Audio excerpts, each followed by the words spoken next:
Yeah. Well, I have this sticky over here too, if you want, if you want me to text it to you, so you can copy and paste. All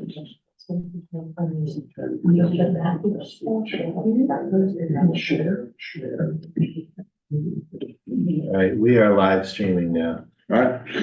Next, where we stand for the pledge of allegiance, please. Pledge allegiance to the flag of the United States of America and to the republic for which it stands, one nation, under God, indivisible, with liberty and justice for all. Welcome, everybody, to the April 11th, 2024 regular meeting of the Nyack Board of Trustees. Just to give you an overview of what we have today, we have a relatively uncharacteristically light agenda from a resolution and action item standpoint. We will have an executive session at the end, at the very end of the meeting, to talk about some employment issues and some litigation issues. We will not have any.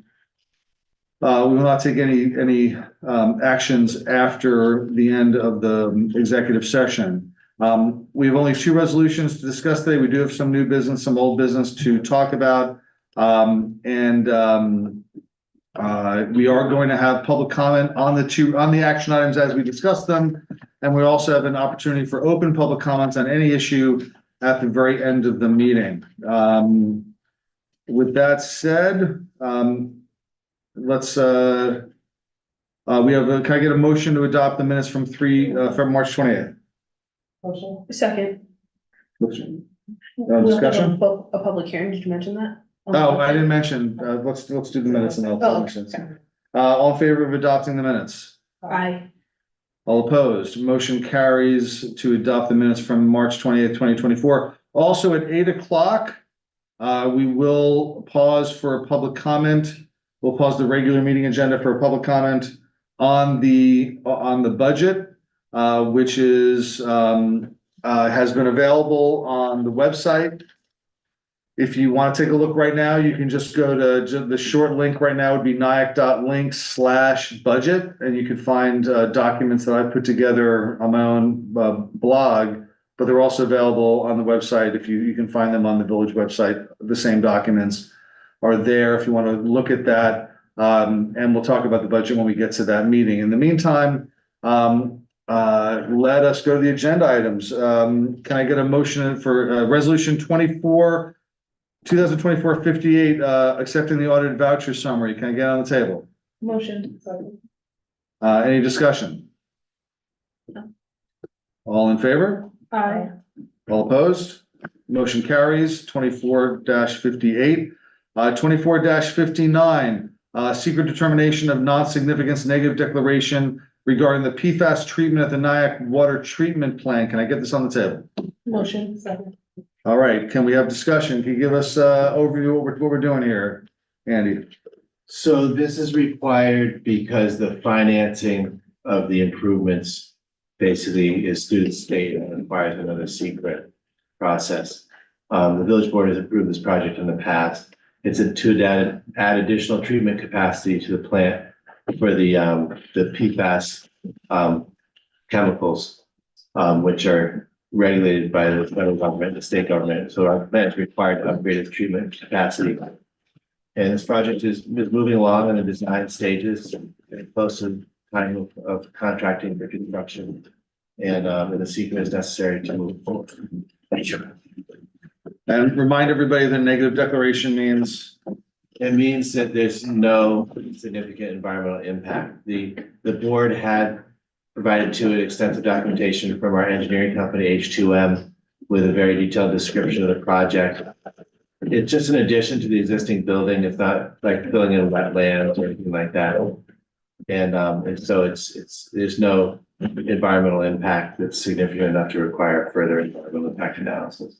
Okay. On the whole, it's an environmentally positive project because it's cleaning the water that we drink. Any questions or comments? I know it's the water treatment plant for PFAS, right? Right. Okay. So it'll be like an annex on the existing water treatment plant. Oh, yeah. Yeah, I visited that think last year, so it's a good project we needed, it's gonna make our water better.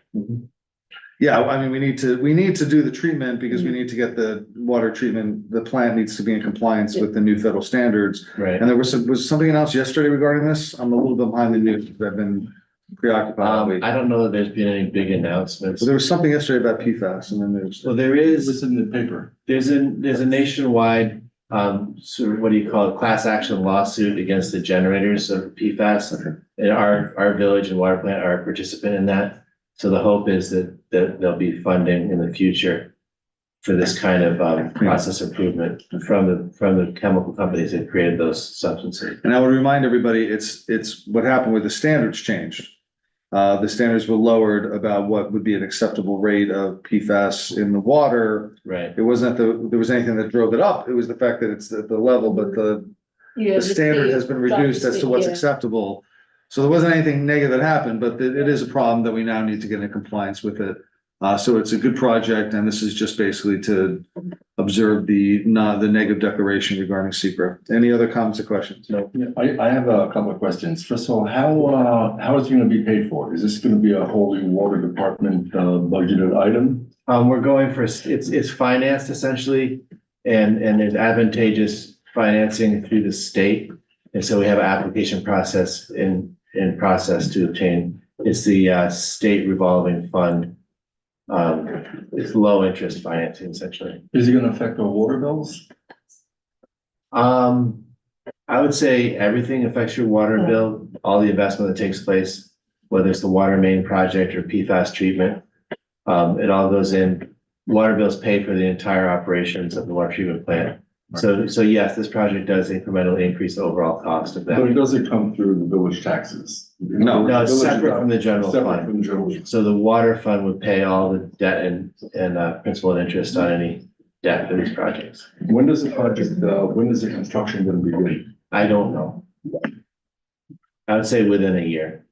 Okay, yeah, I saw the area that they're gonna put the activated Right. rain filters plant there, so there's room for it, certainly. Yeah.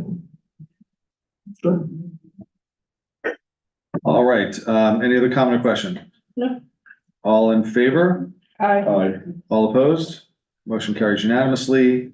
And that is it for the resolutions. We don't have a police department report. Do we have a police department report? Village administrators report. A couple of items for the board. One is, as a policy matter, we are starting to install the restaurant bump outs or parklets after the upcoming street fair, which is this Sunday. And I'm assuming that most of our restaurants will want to renew those permits. We have a few already received.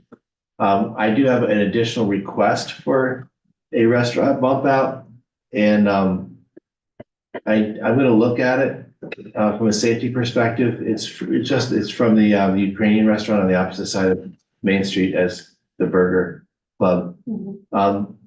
I know the board has been trying to balance loss of parking with providing access to those parking lanes for additional restaurant space. We certainly have the resources to provide that bump out, but I don't know if the board wants to increase the number of bump outs incrementally each time another restaurant wants to come on board or not. I thought we had kind of determined that like when we did this last year, that business was not open. That had been the Pedal one, yeah. Pedal One, it wasn't open, so it didn't come up.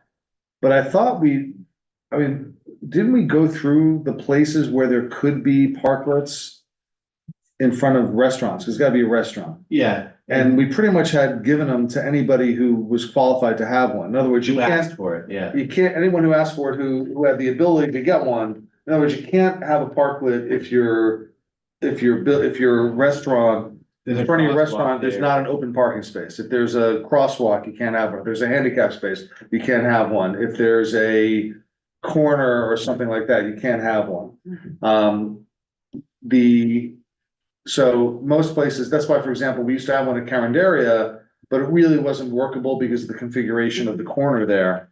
So it was my impression that most of the restaurants, like, in other words, I would say to I would like to, if we've given it to everybody else, I don't think we can say the Ukrainian place, you can't have one we're out, because we're not out. We could do them by lottery if we wanted to limit them. We could say, well, we only gonna do 80 a year and you have to put a lottery in, or we could, theoretically put them up for auction. And how much you're willing to pay for them. But I think if we are giving them to basically everybody who's asked, I don't think we can limit it based on the fact that, we're not comfortable now about losing another parking space, because we've given, some of the ones that had them in the past haven't gotten them, right? They didn't ask for them again. Some ones we've had in the past, I think, don't have them anymore. Karen Dairy's only, Greekish had one and they're currently not open, so I'm not expecting them to ask for one.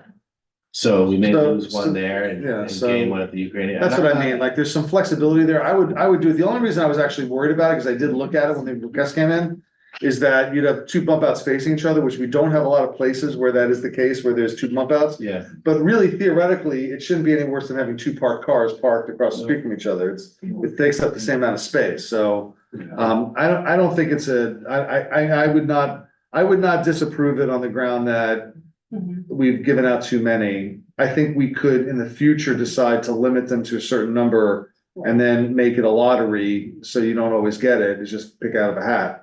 But I don't think we should do it this year, because I think we've already made our commitments this year. How much are we charging for them? I'm sorry. Yeah, I'm done. How much are we charging for the bump outs? I can't remember the numbers off the top of my head. We charge for lost parking revenues. We charge if it's a new one for the barriers, if they have to be purchased. And we charge several $100s for installation. But how much is the actual monthly fee that they pay for So I don't have that top of my. I don't remember. It was, I thought it was like $100 a month. It's in the ballpark of 100, 150. I think that's too low. Yeah. I think that's too low for loss of parking revenue. Because if you do the calculation, it will approach close to $200. well, Well, I think you bumped it up to 150. all right, let's do the math right now. We charge for parking 6 days a week. Yeah, I'm not really prepared to lead that discussion. I don't have the permit in front of me. Well, let's just think of them, I'll just do the math for 1 second right now. Just take one second. It's actually easy, relatively easy math. 6 days, it's 10 hours a day, right? 10 to 7, or it's 9 hours a day. Let's say 9 hours. It's 9 hours a day times 7 days, that's 63 hours of parking. Every hour of parking is revenue that we get of about $1. So what does that amount to?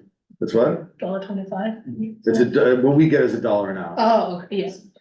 I'm not worried about Park Mobile getting So their it's fees. $9 a day times 6 is 56, Which is $200 for the month, right. and we're charging, I think 100 is the right number. I think 100 was the number that we actually charged them on.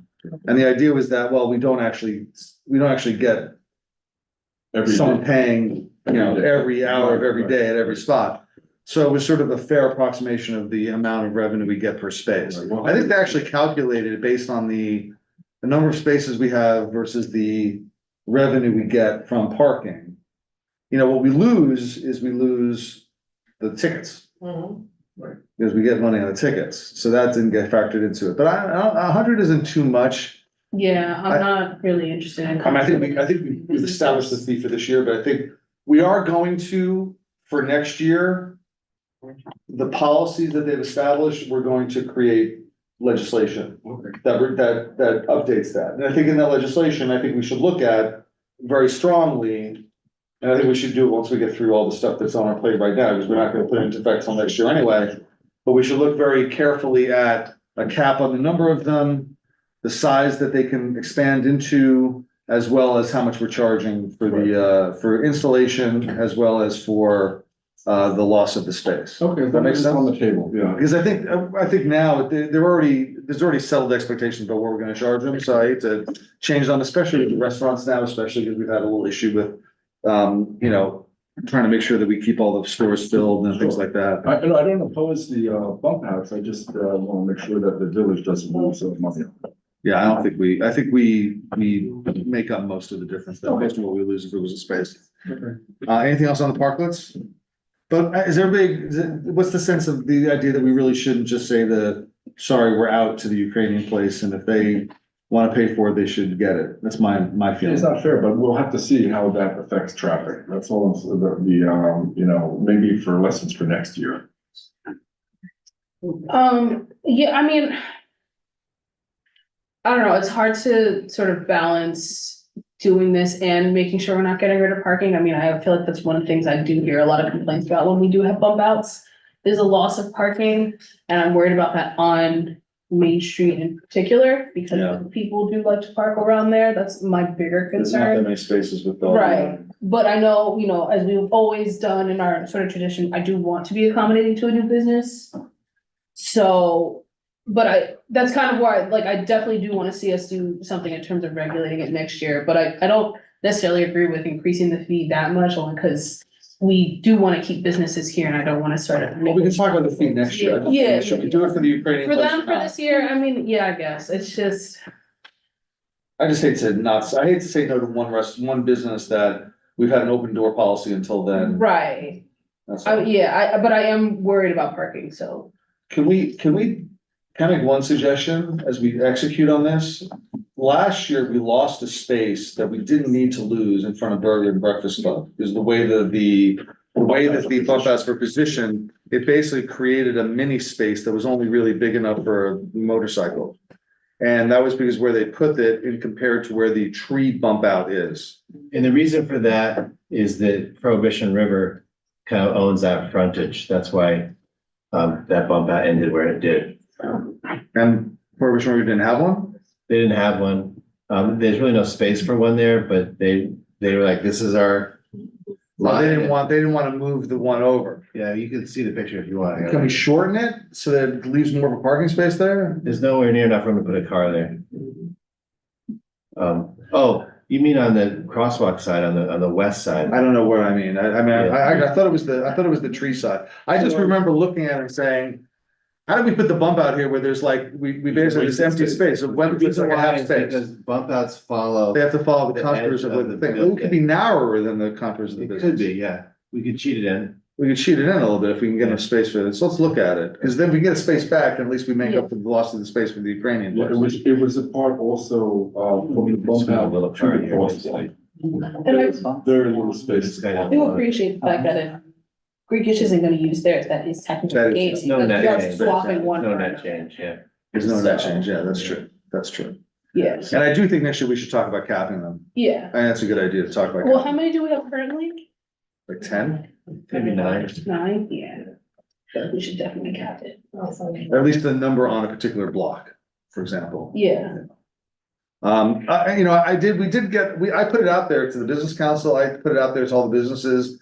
And I was looking for them to tell me, we hate them, please don't do them again. And they didn't tell me that, like, even the stores didn't tell me that, and like, I really did put it out there, like, you know.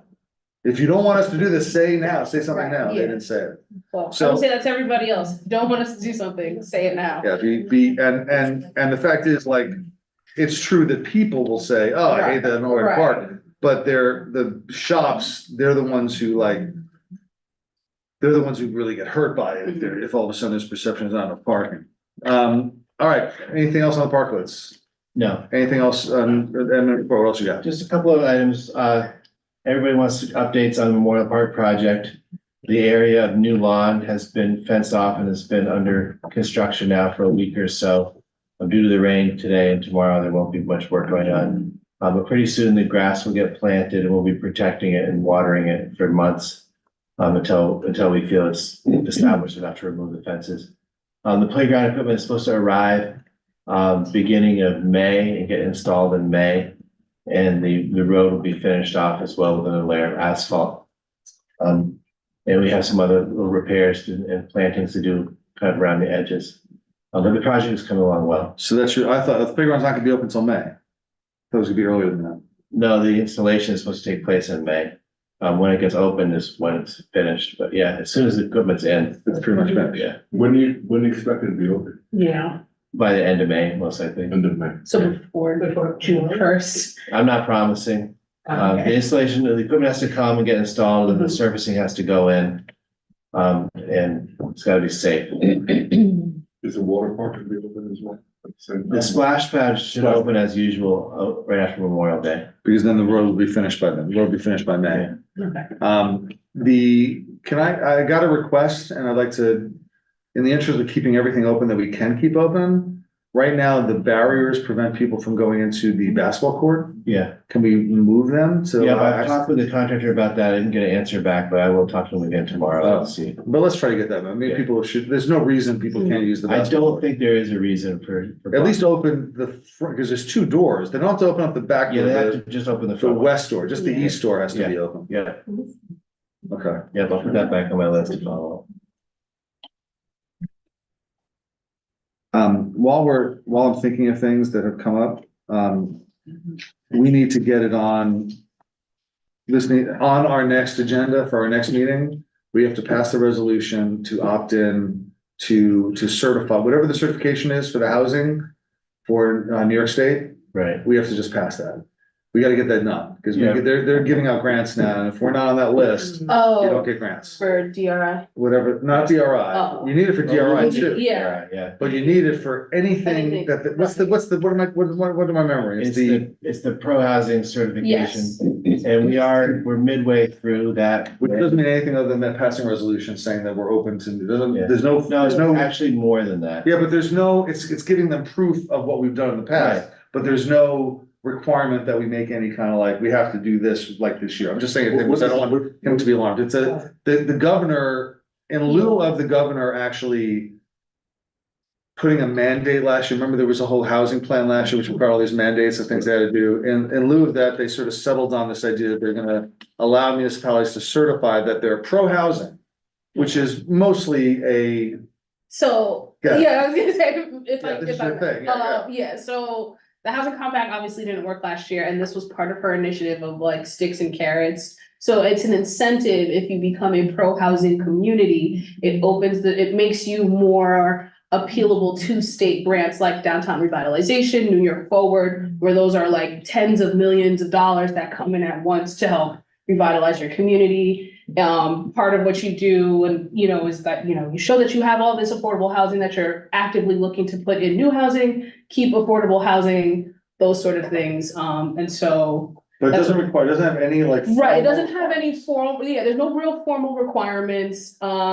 We pretty much can show our work and say like, listen, this is what we've done, this is what we plan to do, and give us the grants to help us what So we'll there's no real do. downside to it. No, It's- it's- it's only. It's literally a stamp of Yeah. approval so Yeah. that because what it is, the governor is basically saying that, just jump through this hoop. Right, So it's a little bit of a face saving measure that they can say. well, Yeah. Because from now, whenever they do a grant, they're gonna say, this grant is going to this community, which is a right. housing, pro-housing Right, pro-housing community. Community, yeah. That's all it is. And so back in January, when they started accepting applications, and there was some stuff we had to do to get our application in. And we should just get it done we have to pass the resolution. I know Manny got the data from the last 3 years, It's not right? complete, that's the thing, we're still. Then let's just you don't need the data. You can just pass a resolution. Let's just pass the resolution. There's a couple different ways to do this. You don't need to, it's better if we have the data, but like, it's also really better if we get this thing done and we're not the last community to get it done. And we won't be. I know, there's a big We won't be backlog. the last to do. There's a it. big backlog, but I just think that it's one of these things where it's like a simple thing to execute on, and so let's execute on and get it done. All right, what else do you have on I just want to make, because we've said we have to get that on the agenda and we haven't Yeah. done it, so let's get it on the agenda for next meeting. And what else do you have on your admin report? We had a debriefing meeting with our DRI consultants from the Department of State and from Regional Economic Development Council. And they gave us guidance. I'll put together a little memo on what they said and distribute it to the board. But we have work to do to reapply by September. We're gonna need to reappoint advisory board and convene that and kind of go over our project Is that a opportunity. formal requirement to have an advisory board? Yes. Okay, And a community process is very important, like the fact that we're talking about it publicly right now. We need to be able to show community engagement and support for the plan. Are the previous projects still, is something that we can carry forward? yeah, except they didn't get approved last time. True, but I mean, that's the framework. So Some of the, go ahead, no, go ahead. well, we did get feedback on some strengths and weaknesses of our project portfolio. Okay. And just to give you two examples, one of our big projects is a flood prevention project to avoid disasters on Main Street. In general, they don't like to fund infrastructure projects. We knew that, but they don't exclude it as a policy matter, they just don't particularly like it. And so they're saying, because they want to create jobs, and construction jobs are temporary.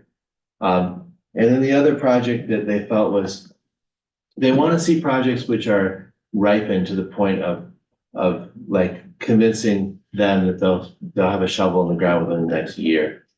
So for example, our project that has the mixed use kind of retail, housing and garage behind this building.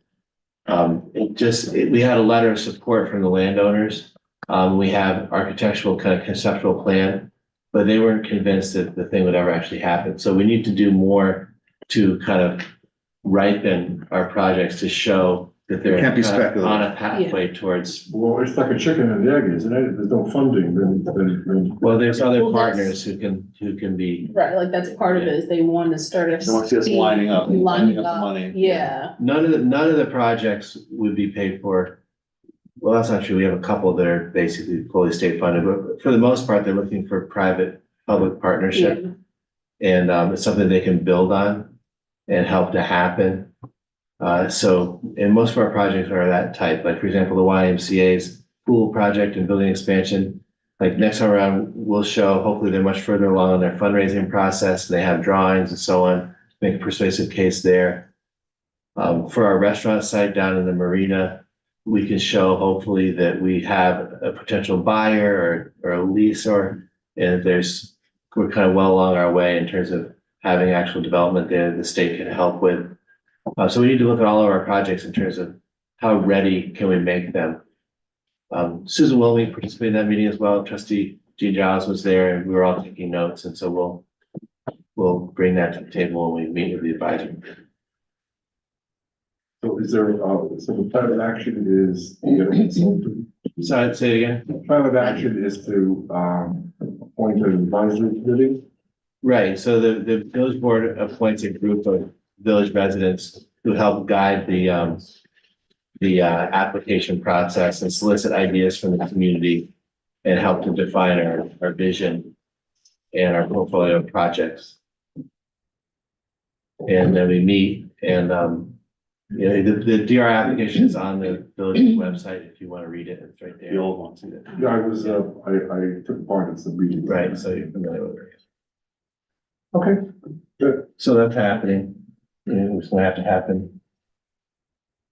I wanted to mention also that two of our local sustainability heroes, Steve Sia and Marcy Denker, are getting recognized by the county legislature on April 16th as part of their kind of Earth Month recognition. So it's nice to see them being recognized for their work and the Village of Nyack's work, really, which they lead on our Nyack 2030 sustainability or climate action plan. So kudos to them. And lastly, I just want to mention that yesterday we did have a disruption in the downtown. Folks calling for a ceasefire using a bullhorn in the Hezekiah Eastern, the county of North Broadway, and South Broadway. We did get a lot of complaints.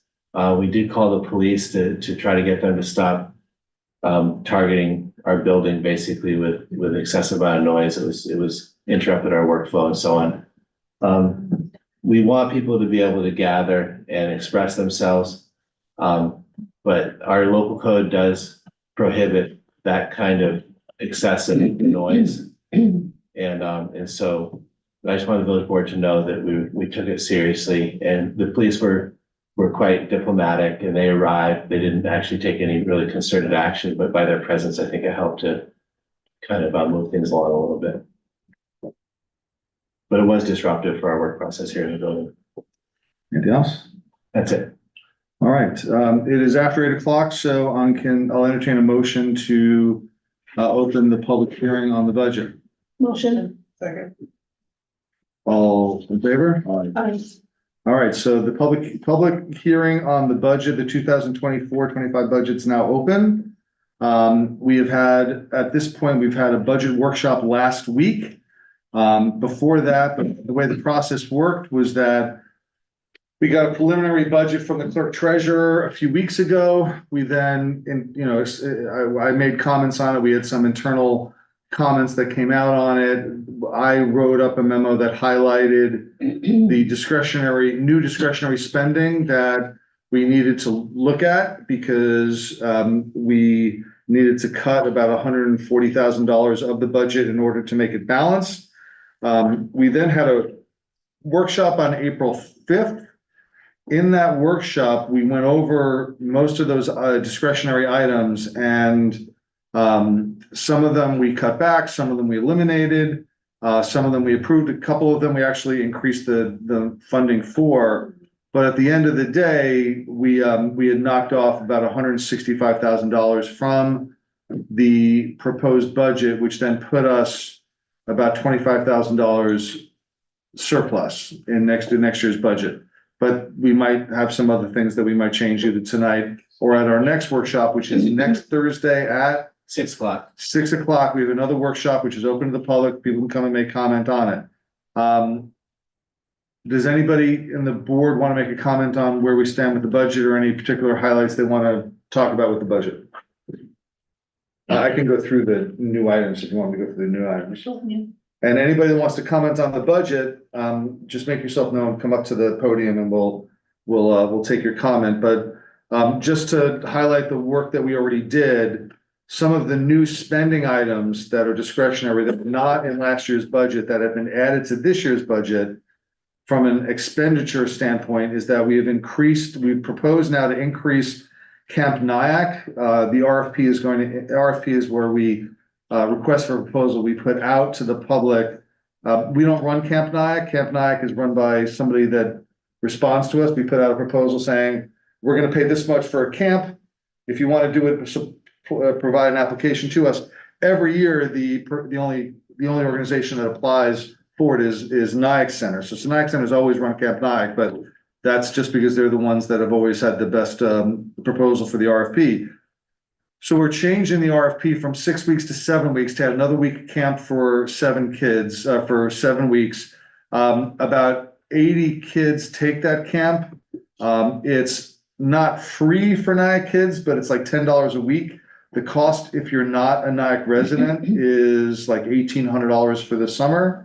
So it's a significant, obviously, for Nyack residents, get a very good deal on this. So that was raised by, we raised it by about $25,000 from last year. We raised about $25,000 to add another week to that camp. Number 2, paving, we have, we're adding right now $50,000 additional to what is we're already receiving from state programs to pave the roads. $50,000 will pave. We are trying to get some information. We still haven't gotten that information, Andy, of all the questions. So hopefully we'll get that in time for the workshop. We're trying to figure out exactly how many miles of road or how many quarter miles of road, $50,000 additional will allow us to pave next year. But we do have a couple $100,000 of paving money that comes in from state programs. So this is on top of that. Same thing for sidewalks. The same idea is that we're putting an additional $25,000 to do sidewalks on top of what we get grants for. The grants generally apply to sidewalks in the downtown district. So this $25,000 might be earmarked for sidewalks that need repair outside the downtown retail district. Or what we might do is we might work on a program that incentivizes homeowners to work on their own sidewalks by giving them some reimbursement of the cost that they might go or work out some partnership with them.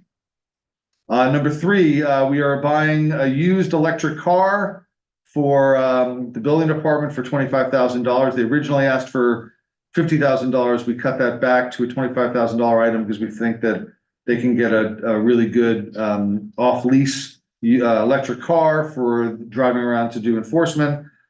We are adding a new position called the Quality of Life Code Enforcer. It's a code enforcement officer who does not do, our code enforcement officers currently mostly enforce the building code and work during the work hours during the day, the 9 to 5 shift. This is somebody that would work off hours at night and on weekends and would basically walk the downtown and not be a police officer. They're not a police officer. They're not armed. They're not wearing a badge, but they would be there to contact the police if something comes up and also to generally keep order. We've allocated, we have an allocation of the budget for, I think, $25,000. We're considering upping that to $40,000 by shifting some money from tourism grants to the code enforcement officer. Number 5, we approved, I think about $40,000 for computer equipment and computer upgrades that are desperately needed within the building. We have raised some salaries. We're considering raising some salaries for judicial employees within the Village Justice Department, the clerks, who are arguably under comparable municipality salaries.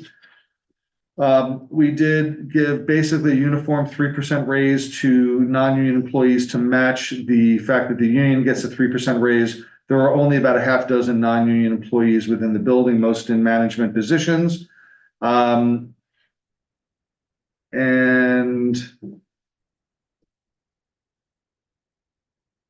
And with that, just to FYI, we are staying within the 2.4% tax cap for the year. And we did not, what are some of the other things? We did not make any changes to the parking authority contribution, even though we expect that they're gonna have a, we have a $300,000 allocation from the parking authority to the village. We're not changing that. We think they generate more money than that, but for complicated reasons, we're just keeping it where it is. So we didn't close the budget by doing a gimmick of just saying, oh, we're gonna have more revenue in this. And what was the other thing? That we didn't, that's all in the budget as it is. The paving money's there. I think that's it. I think it's all the major stuff I want to talk about. Any comments or questions? So right now, we're basically balanced. The budget as it is balanced. We have a little bit of surplus, which we will allocate into a reserve fund unless we decide between now and next Thursday to make any other changes. If you have any comments, feel free to bring them to us and we will take them into consideration for next Thursday's budget workshop. Otherwise, in the budget workshop, we will probably finalize the budget, which we will then vote on at our next meeting in 2 weeks. Any public comment? Any board comment or question? No? All right, can I get a motion to close the public hearing? Motion. Second. All in favor? Aye. All opposed? All right, the public hearing on the budget is closed. We can go back to our regular agenda. And we were at, we had just finished, any village clerk report? No. No, okay. All right, old business. Andy, old business that, nope. Let me see if I have any notes that I wanted to bring up. I should remind you kind of where you're at, and you had a number of legislative issues that have been progressing along. You want to give something on, more, because we have public hearings and public, Right, so next, the April 25th meeting, we have public hearings coming up on the allowing veterinarians in the downtown and the planning board lot line technical change. Those two, they've been discussed by the village board, but I'm just reminding you because we've got a lot of things going on. So those hearings are scheduled for the 25th. You'd asked for hearings on 2 other items for May 9th, which are the order in which applications go before the planning board, ARB, and zoning board. That change, and also the attendance requirement for members of our land use boards. So we're working on getting those hearings set up for the 9th.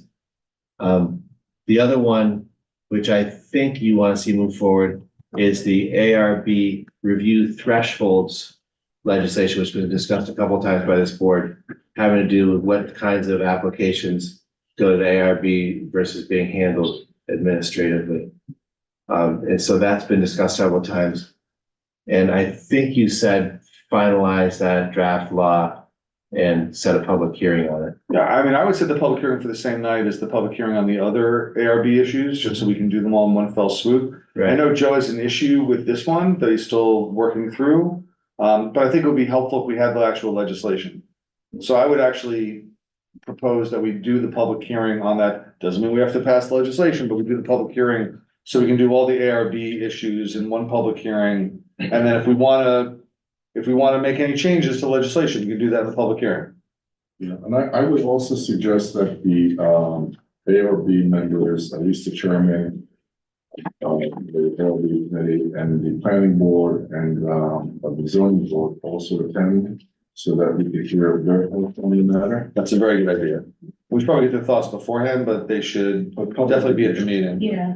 That's a good idea to make sure that they're there, and we have enough time now to invite them, it's a month away.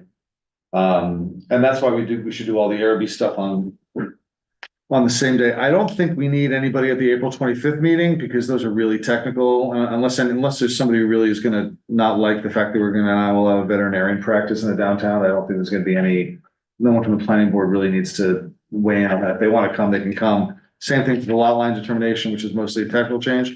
But the May 9th, those are substantive changes. You know, the through review threshold is a big deal in the order of applications, is a moderate deal. And they should be there when we vote on the attendance, or at least we discuss the attendance requirements, since they're the ones who run those boards. We should get their buy-in, their actual Yeah. verbal buy-in, or if they have any other. Or speak now, if ever hold your peace. So I will make sure they know about the hearings. But I can't guarantee that. guarantee they're gonna show At up. least they know they have the opportunity to show and to talk, and if not, then, it is what it is. If they can't show and they wanna make a comment, they can make a formal memo to us about it. Joe, Yes. planning board has to be sent any proposed amendment to the zoning code for a formal advisory opinion or recommendation. Okay. They've already, every amendment to our zoning code goes to the planning. Has already gone to them. It's gone to them and they've already rendered a recommendation. It hasn't been written up, I guess, and sent out yet. But they've already opined on the lot line change subdivision legislation, and also on the veterinary offices. Okay. They nixed the veterinary offices, was unanimous, they don't want veterinary offices in the downtown, yeah, that is correct. And as far as the lot line change, lot merger legislation, they're okay with the lot line change, taking that away from planning board review, but they still want to have jurisdiction over lot mergers. They gave it reasons for it, and I won't go into. All right, then let them come to both meetings and weigh in. Proposed legislation does not go to the ARB or the ZBA, only to the planning board. So you. We're saying to have them here as a guest, to Right. make a comments. and So you say, don't need to necessarily invite, you certainly can invite the planning board, but they've already reviewed it and have offered advisory Understood. opinions as they are required to. Understood. They don't If have that to. advisory opinion is not as, if they're actually want their opinion to be, it's more persuasive for them to present in person as. Well, Andy will invite them. So we'll see what happens. All right. But should I make a motion to do can I make a motion, or can I get a motion to do a public hearing on May 9th for the ARB threshold legislation? And I don't think we set them one for the order of appearance and the attendance rule yet. Oh, we did set that. We just talked about it. Set as a Okay. resolution, yeah. Then, can I get a motion to set a May 9th public hearing for those 3 revisions to the ARB review, which have to do with the order of applications, the attendance requirement for land use boards, and the ARB review threshold? So it's not just the ARB, but it's the land use board legislation changes. Motion. Any second? Second. All in favor of having a public hearing on May 9th? Aye. Aye. All opposed? All right, so we have the Motion. motion second. Motion. There's also another item that we've been talking about, and we need to, I think, get something down on in writing, and that's the DME2 zoning changes. We should do it sooner rather than later. For obvious reasons. Can we, yeah, we had a long discussion about the last meeting, correct? We went through, we all had things on the table, and it was not clear how we landed on it. Why don't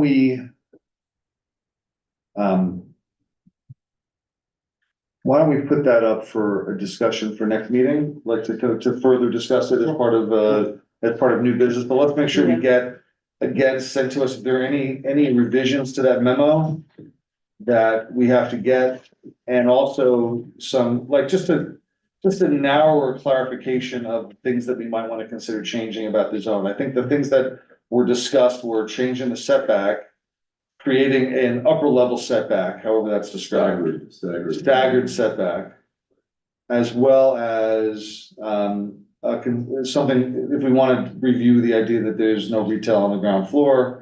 We also want to make clear that the affordable housing requirement applies there and how it applies. That's one of Joe's things. Right. The affordable housing, I think once we get through May, one of the things that we're going to want to talk about in the next sort of wave will be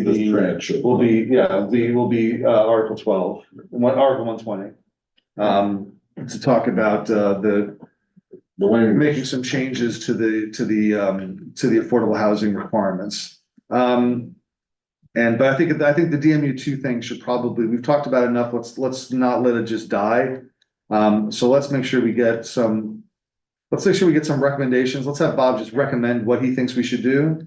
I will say this, and let me put this so that we can, the big driver of a lot of the concerns about the DMU2 is the building at the corner of, is the Montclair, and the way that was done. And I've discussed it at some length with Bob about that doesn't seem to abide by the current code as it is, like what was done. And what seems to have happened is that it was put before the planning board at a time when the DMU2 had not been finalized. So essentially it does not comply with the current DMU2 code. It doesn't have the setback that it's supposed to have. And in other words, in the old DMU, it would have needed to have retail. In the new DMU2, it would need to have a setback. But because it was passed in this weird limbo state, and I don't know, because I wasn't around when it happened, it got the worst of both worlds. It got the worst of both worlds because it didn't have the retail and it didn't have the setback. Right. But I want to make sure that we do not overreact insofar as, and I agree that we should probably we might want to tweak the DMU2, and we might want to make some significant changes. The other DMU2 change was the cannabis issue. Is that building is a bit of an anomaly. Like, it's not complying with the code as it is right now. So, you know, the code is not the current code is not the problem for that building. That building had a different issue. And that's why, you know, the look at how the code has applied to the other two buildings that have gone up in the last few years, as well as the other proposals, and see whether we think that that's acceptable or whether we still need to move the setback a little bit further. And I could go both ways with it. Yeah, that's, Bob has suggested 15 feet and, or step back. And the staggered thing, I think, is a good idea also. I think also Joe hasn't mentioned it, but I think as part of that, I don't think for the next meeting, because I think we've got a lot on. But we still have the discussion about the waterfront zoning and rolling back the three metrics. The height, width, and the density. And right now, I don't know, we've had conversations about how that would affect any current project that's being proposed for that area.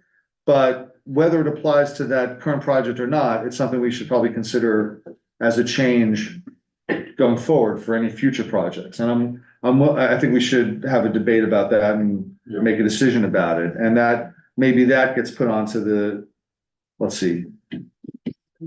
Let's put it on as new business. If we have time to talk about it, we'll talk about it. We already have them out. We don't need anything new on that. We can just talk about it. We don't need a workshop. We've already workshopped all this stuff. We can just discuss it as part of new business in the next meeting. Let's itemize some new business items for the next meeting so we make sure we're prepared to talk about them. And the two things, the DMU2 and the waterfront, let's make sure they're up for discussion. Maybe not finalization, but discussion.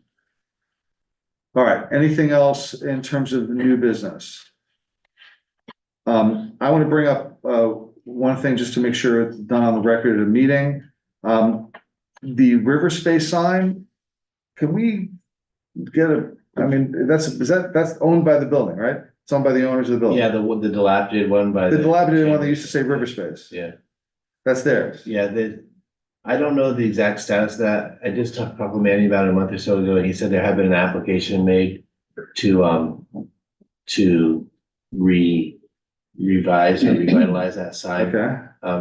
But I don't know the exact status of it. I can find out for you. Let's try to get that. I mean, it's an eyesore and people have brought up, and it's like one of these things where like there's like little things, these unforced errors where like we have this sign in the middle of town that looks like crap.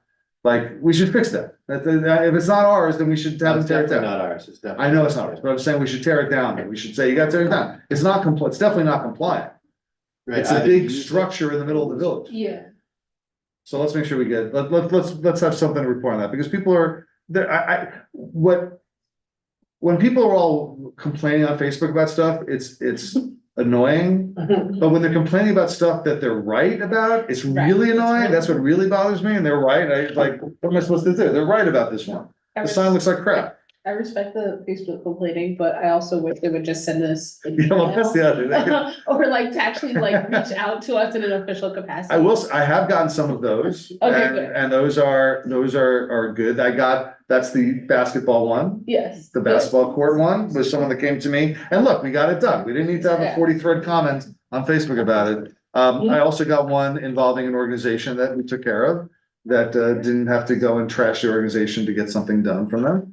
So yeah, you can write to anybody on the board and we will take up your cause, if you have a sign or this We or. could digitize it like, The chamber booth also, we'd like to get the Chamber of Commerce to clear out that booth. It's on public, it's their booth, right? You know, the booth underneath the sign, it's their booth, but it's our property. It's on our property. So like, we'd like to use that for like, when we have events, because it's a nice event. Have someone standing there, like, you know, like these ambassadors could be at the window Right. handing out stuff. Like, it'd be good headquarters for us to have. That's the chamber. They built the little booth, Right. but it's on our property, so it's ours. They store stuff for the farmer's market there, Wow. but like, it's big. They can put the stuff in the back. They could still, we should open it up. It should be open for the street fair. It should be open to it. Yeah, there should be somebody sitting there like handing out brochures. Wasn't it like that at one point? I think it was. Well, that's why they have a window. I mean, there's a window there. Yeah. It was, okay. Just like that sign was once used to advertise the Rocky Horror Picture Show every weekend at midnight. But the signs come into disuse, but it looks abandoned and that's not a good look. All right, any other new business? Going back to old business.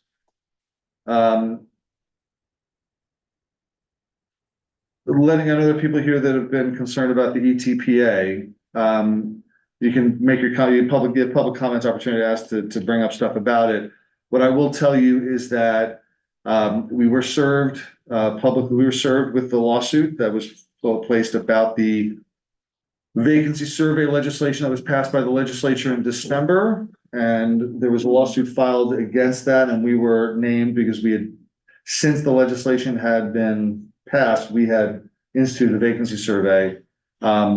So we're dealing with that.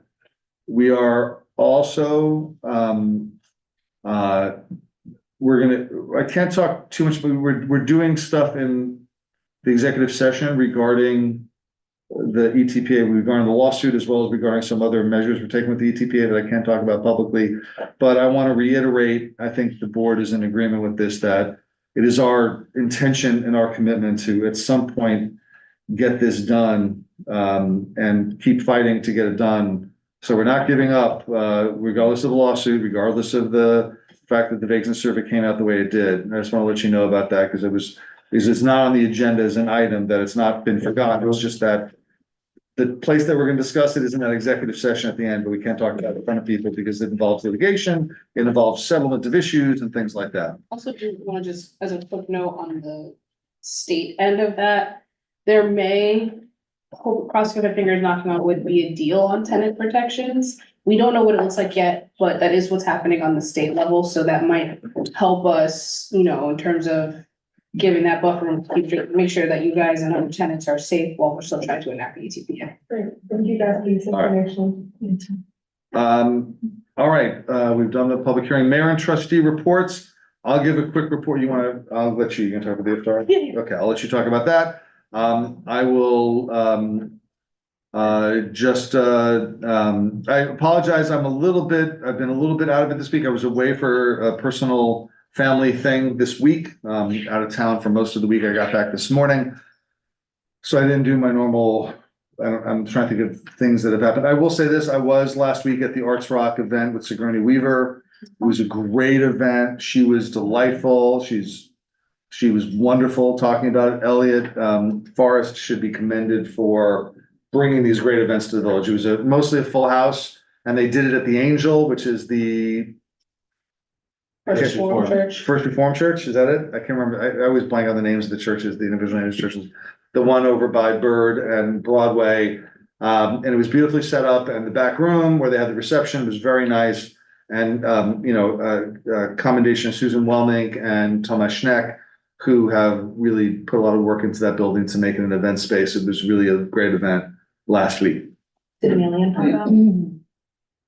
Did an alien pop out? No, the alien didn't pop out. We did talk a bit about Alien, though. We did talk about Alien, and she talked about how that, her role was increased after she got it. Like, she wasn't supposed to have as big a role in the movie as she got. I'll let you mention the other two things. So go ahead. Yeah, so last week, wow, has been a week. We had a really great iftar at the senior center. It was a very full house. The food was very, very good. And it was just a good welcoming event to have. I hope we have one again next year during Ramadan, because I think it's just a good event to keep having in the village. So thank you to FOR. No one is here from FOR, but they.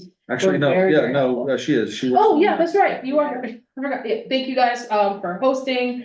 And maybe next year we'll move it to the Nyack Center because of how It was crowded. it was very, very packed. And it was a So- warm night. It was a warmish night. Yeah, it was a good night. It was Good. It was clear. The yeah, sunset, and it they was a took great- care of the meal. great event. So I hope we get to do another one. Yeah. Oh, and then also. Friday night. Oh, Friday night. well, I'll talk about it. You go ahead. Yeah, I was like, I don't remember. What's your other thing? We had the meeting about the downtown revitalization grant process. I learned a lot. I still am a little dubious of some things, but I think we have a good plan going forward on what we can do to improve that process and hopefully get that 10 million and not lose out to other places like To White City of Plains. White Plains, Doesn't have enough money. who has far more resources, and I'll stop slandering other places. They're a lovely place. And Oh. Haverstraw got one a couple of years ago, and it's another lovely place. that Yeah, Is doing wonderful things with their DRI money. right, but Nyack isn't, so we need Nyack doesn't have it, we doesn't yeah. have it, so it was a very good meeting to be in. I do want to mention this Friday night, there's a vigil, at Yes. Hezekiah Easter Square, being put on by various groups, for the Palestinian victims, all the people that have been lost. That's starting at, I think it's 6 o'clock? 6 or Yes. 7? 6. 6. 6 o'clock. It's an event at Hezekiah Easter Park. It was permitted, and I, all best wishes for an honorable commemoration of, all the people that have been lost in the conflict. Any other comments, any other reports from the other trustees? Not a report, but I just wanted to mention that, there is a, Rockland County Housing Forum. Is gonna be on, Friday, April 19th. I sent an email about it, 9 AM to 3:30. I signed up for it, so. Yeah, I'm signed up for it. Is it definitely? I can't go. Yeah, it's Friday, 9 AM. It's at the Rockland County Fire Training Center. They have they did this last year. It was a good event last year. It goes from 9 to 3 o'clock, but it's 2 sessions. So you can go to, if you look up, you can see what they're discussing. There's different panels. Right. So if you don't, if you want to go to just one panel, just go to the one panel. Yeah. And there'll be, there's 2 sets of panels, 3 panels in each set. So you can go to 2 different panels, one in the morning, one in the afternoon. I signed up for the, what can counties do to support housing affordability? Yeah, I think that's the one I'm at too. And, Maybe I'll go to a different one now. and I did the, Great Tsunami, meeting the housing needs of our seniors. Good. Anything else? I have one very small item. Sure. Sorry, but No, go ahead. Because the board has permitting authority on food trucks, and we've solicited applications that will come back to you on deadline with several food truck applications, but in the meantime, I have a pop-up food truck request, which I don't see any reason to deny, but it's by Bongo Fries to be with Boxer Donut in the parking lot there for about 3 hours on Friday the 19th. So when you finish with your housing forum, if you're hungry, come get some fries and some donuts. That's Friday the 19th, Friday the parking 19th. lot, the public parking lot. No, it's parking lot by Boxer Donuts on their own. Oh, in their parking lot. Yeah. Oh, Just FYI, we've just advised them, you gotta get a fire inspector to permit your food truck and, have a good time, basically. sounds great. Any objections to it? Not at all. Yeah, go ahead. You can approve that. And wish Bongo luck. Yeah. All right, communications, any other communications? We didn't have anything in the packet. We didn't get any letters this week. This is like the first time we've never had communication. All right, that's it. All right, public comment. Do we have a sign up sheet or are people just coming up? Drew Burke. No, we do have a 1 minute, Yeah. what? That's what the time. It's a 1 minute max and I'll ask you to wind down in 1 minute. How can you talk in 1 minute? I don't know. Very quick. Used to be 3, It used to be 3, now it's 1. supposed to be 3. No, it's not, it's supposed to be whatever we say it's supposed to be, so. Now I expect that anybody to explain something takes more than that. I have a serious problem down here tonight. I talked to Andy about it. Hold on, we can't hear. Let's go, Drew.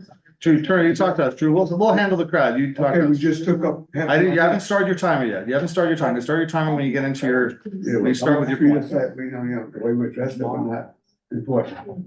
No one's saying it on point, we're giving you. Let's do another 30 minutes on that. You have a very business scam going on. I talked to Orangetown, to the assistant to the superintendent. I was fortunate enough a week ago Tuesday to run into everybody I wanted to see in Harrisburg because they were having a meeting and they were just coming out of it. Got the chief of police, the mayor, Howie Phillips, a friend of mine, and some other people, all there at once for another meeting. We ran this by them. We showed them the pictures, tons of pictures in here. And it's called Village Depot. He has a guy going around the whole entire village 7 days a week. He's the only one picking up bags, big bags, this high up, big around, full of recycle. He picks them, a guy comes in with a pickup truck and a long landscaping trailer, right from that window to that wall, packed high, put down with bungee cords. Imagine the money they're getting. You mean the recycling bags? Beer bottles, water Oh. bottles, everything. So wait, you're saying they do this in Avistron, we should do this here, or they're doing this in Avistron at some scam? Let me hurry up because you only give me a minute. Your time's already up, I'm trying to make sure I How clarify are with we you. gonna talk about it? Drew, I'm asking a question to give you a chance to clarify what your issue is, what's the issue? Because he takes it over here to the bodega on the Midland and Main, puts it back in a caged area, and the guy comes by twice a month. Wouldn't have made an issue, I thought the poor guy needed money. No, it's a scam, he's doing the dirty work, and he puts it in a caged in area. And the guy came along one day with a pickup truck with this trailer, and I'm like, I'm standing there at the traffic light, and what the heck is this? That's back in September. And you're saying this is a This guy's village coming- issue because why? He's running it up to Haverstraw.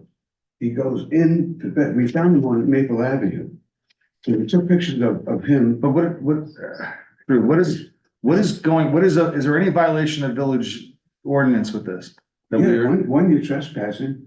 Two, he's doing the dirty work for a guy who's running a scam business to make a lot of money, to take the recycle. And there's no victim because. what is he picking up that's, I just don't understand. Deposit containers for people's recycling. He's going through the recycling that people are Right, leaving out? The curbside, yeah. He's picking up the recycling, he's not supposed to pick up the He recycling. goes on the property as well. He goes on the property 7 days a week. And do we know who this person is? Yeah, he lives in Nyack Plaza on the system. All right, why don't you send us either come after the meeting to give us the name of this person and? We don't know his name, but we do know, and. Well, you know if you know who's doing it, you say you know where they live, so you know who it is. I mean, we'll look into it. You're saying someone is going around and emptying the recyclables and taking them and collecting on them instead of allowing the carting company that usually picks them up to pick them up and drop Exactly, them off. and Capasso was not the victim because I talked to my friend Capasso, I happen to know the father. Well, all right, But Cabasso's not the victim. Who's the victim? he's not the victim because Who's the victim? I'm gonna try and tell you, Nyack and the town give him his paycheck anyway, so he doesn't care. Oh, If he comes at we're paying for someone to you not do any work. charge the homeowners tax money to cover this. We actually pay And this other per, guy's making big money. just so you know, we pay per ton, right? We pay based on the amount they collect. No, the Solid Waste Authority has a contract with Paso to pick up our curbside Recycling, recycling. yeah. We get a rebate to the municipality of X number of dollars per ton of recycling. Oh, so that's what, we're losing money if we're not getting enough recycling. Some, all right. Thank you for This guy learning us makes a lot of this. money, and everybody down below and everybody up there, except for Nyack, is in agreement with me. They say this is a problem. Okay, And Howie Phillips is head of the Rockland Green, and their director and them are very interested in all it. right, we will look at it. Thank you, Drew. Thank you.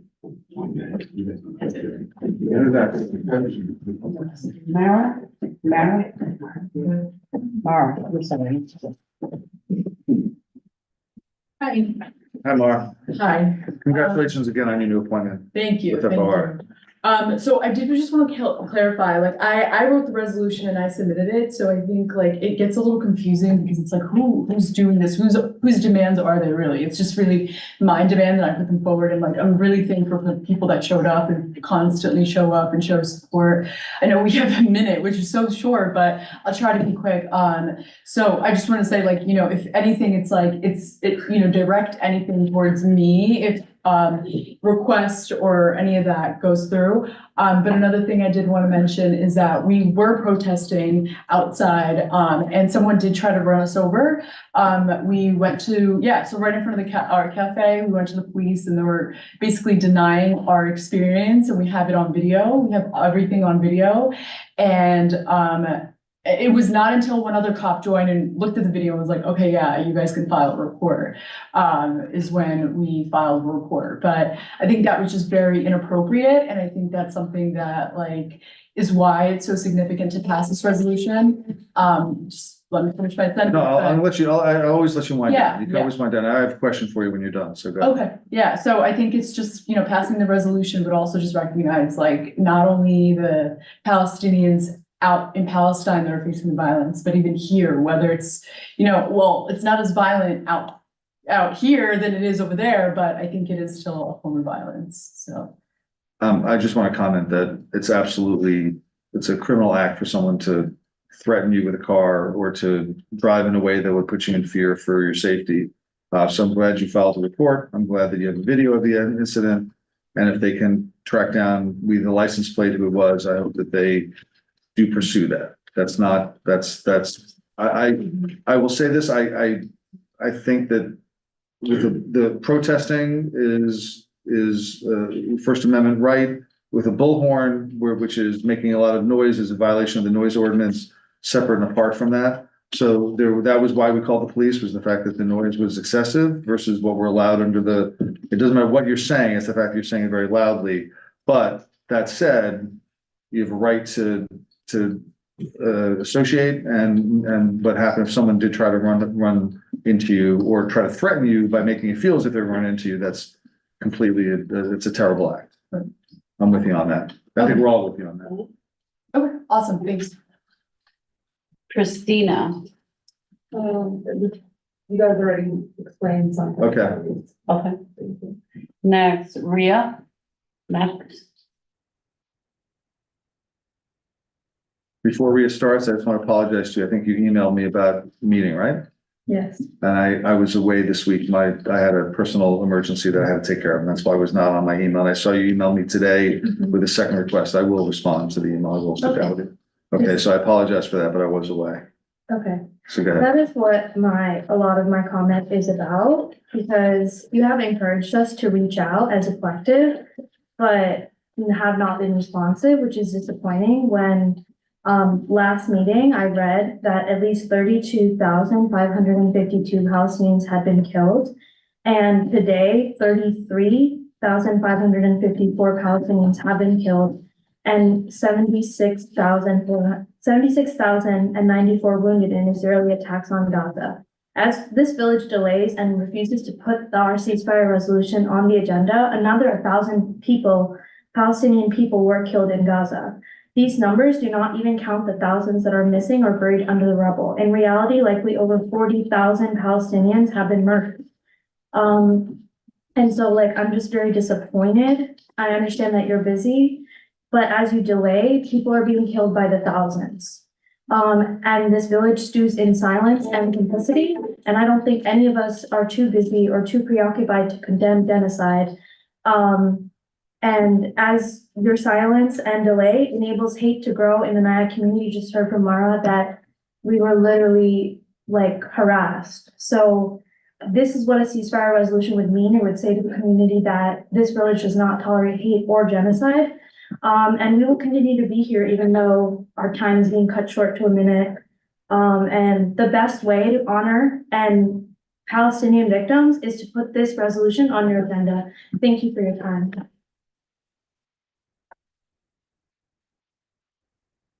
Emily Feynman. I do want to read this thing to you. Yeah, so I guess I'm just here to talk about certainly the ceasefire resolution and how incredibly disappointed I am in all of you and in this board and in your use of a real specious argument to not even consider this ceasefire resolution, saying it doesn't apply to Nyack, which just, is ridiculous. We have given you the history that South African apartheid was changed in part because of actions on college campuses and in municipal offices like this, and you've done nothing. You've hid behind fig leaves. You have put your political futures ahead of morality. It is so disappointed. I also want to reflect on the fact that many of you ran to go take pictures with Angela Davis when she was here last year. So I want to read to you a little paragraph about the book that she was promoting when she was here, whose name includes Palestine, by the way. And you were all real happy to get pictures with Angela Davis, weren't you?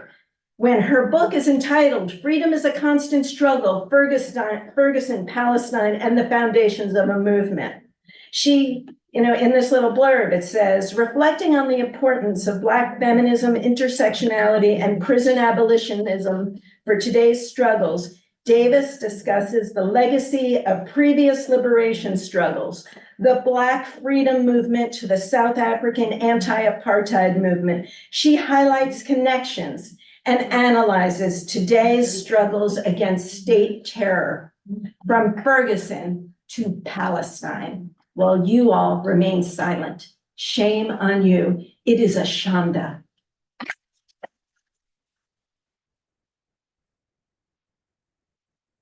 Next. Skylar Hamrick.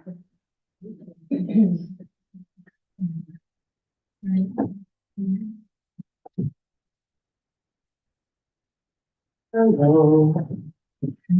I'm coming to talk to the board tonight because I think that there needs to be a real conversation around how to create a safer environment for folks. I don't know if it just needs to be in the village or if the Nyacks should come together to have a bigger discussion, but I think that Nyack really needs to uphold its claims to be a community that prides itself on diversity. I really think it needs to be safer to disagree. Specifically, it should feel safe for your constituents to support Palestine's right to exist, just like it's safe for your constituents to support Israel's right to exist. Furthermore, you have constituents who must feel safe to be Palestinian. here in our town. Your constituents, Nyack residents have come to you before tonight and spoken to you about this, and you listened, and you said you heard them, and you said that you've taken these things seriously, Okay, finish up. but you still have not publicly addressed anything. And we have people who are still being left all alone here. So I really think that this needs to be a bigger conversation because, I don't know exactly what you're waiting for community members to go through and come tell you about before this is taken more seriously as a very pertinent, very local matter, but, I think this is enough because too many people are scared and this needs to get addressed. Thank you. That's it. Any other public comment? Anybody else? Was not yet spoken? All right, close public comment. Can I get a motion to go to an executive session? All right, second, motion. Motion, can I get a second? All in favor? All right, we're gonna start an executive session wherein we discuss issues that can't be discussed publicly. We will then adjourn the meeting without taking any further public action.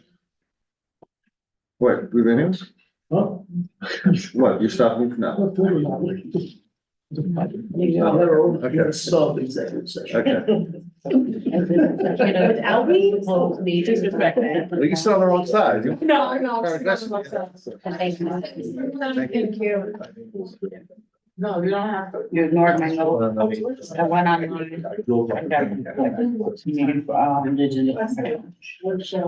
Drew, make sure you get That's not. Andy the name. Yeah, when I came up here, you interrupted me 3 times. And The last 3 speakers, you didn't interrupt them 1 minute. I